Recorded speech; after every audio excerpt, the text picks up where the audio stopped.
ഇതാണ് നാടൻ വാളയുടെ പ്രത്യേകത. നല്ല പഞ്ഞി പോലെ ഇരിക്കും. ഇത് ഗർഭിണികൾക്കും മുറിവുള്ളവർക്കും എല്ലാം കഴിക്കാൻ നല്ല സൂപ്പറാണ്. എല്ലാവരുടെ ശരീരത്തിനും എല്ലാം നല്ല ഗുണമുള്ള സാധനമാണ് നാടൻ വാള. എല്ലാം ചെറിയ കഷ്ണങ്ങളായിട്ട് മുറിച്ചെടുത്ത് ഇനി ഈ വാളക്കറി വെക്കാൻ ആവശ്യമുള്ള സാധനങ്ങളാണ്.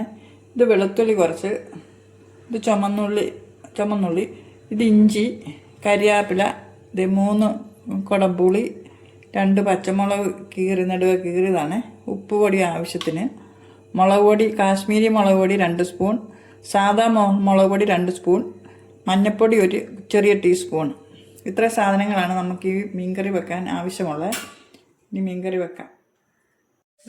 ചട്ടി അടുപ്പത്ത് വെച്ച് എണ്ണ ഒഴിച്ച് ചൂടായിട്ടുണ്ട്. ഞാൻ ആദ്യം കടുക് ഇട്ട് കൊടുക്കാം.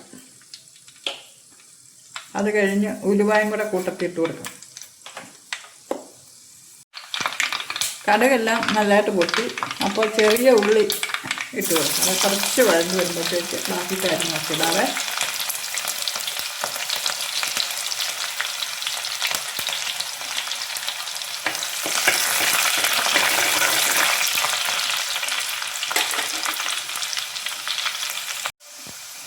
ഉള്ളി മൂത്ത് ഇനി ഇഞ്ചിയും വെളുത്തുള്ളിയും കൂടെ ഇട്ട് കൊടുക്കാം. പച്ചമുളക്, കരിവേപ്പിലയും കൂടി ഇടാം.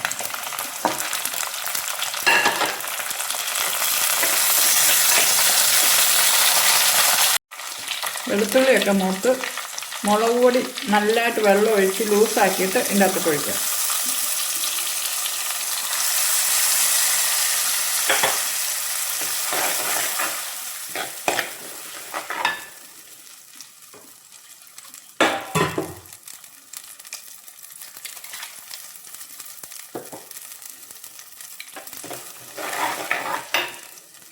ഞാൻ പുളിയും കൂടി ഇട്ട് കൊടുക്കാം.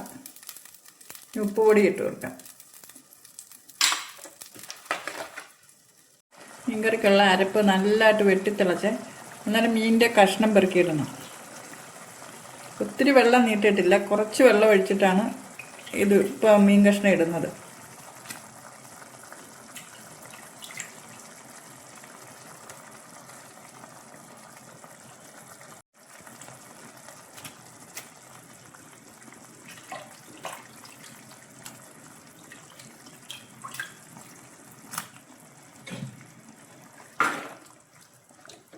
ഈ മീൻ കഷ്ണമെല്ലാം ഈ അരപ്പിൻ്റെ അകത്ത് ഇങ്ങനെ മുങ്ങിക്കിടക്കണം.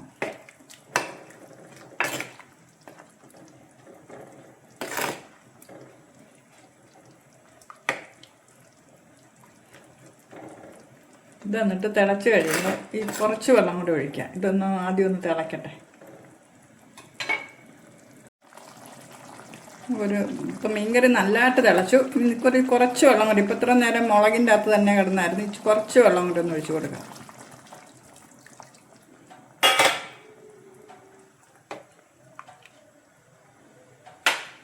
ഇത്രയും മതി. ഇനി ഒരു ശകലം കായപ്പൊടിയും കൂടെ.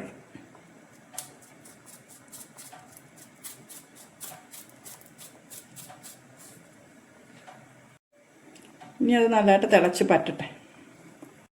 നമ്മുടെ മീൻകറി ഇവിടെ റെഡിയായി കഴിഞ്ഞ് ഇനി ഒരു കാര്യം കൂടിയുണ്ട്. ഇച്ചിരി കരിയാപ്പില മേളിലിടുക, കുറച്ച് പച്ച വെളിച്ചെണ്ണ ഒഴിക്കുക, എന്നിട്ട് ഒരു 5 മിനിറ്റ് മൂടി വെക്കുക. നമ്മുടെ മീൻകറി ഇവിടെ റെഡിയായി കഴിഞ്ഞ് ഇങ്ങനെയൊന്ന് ഇളക്കുക.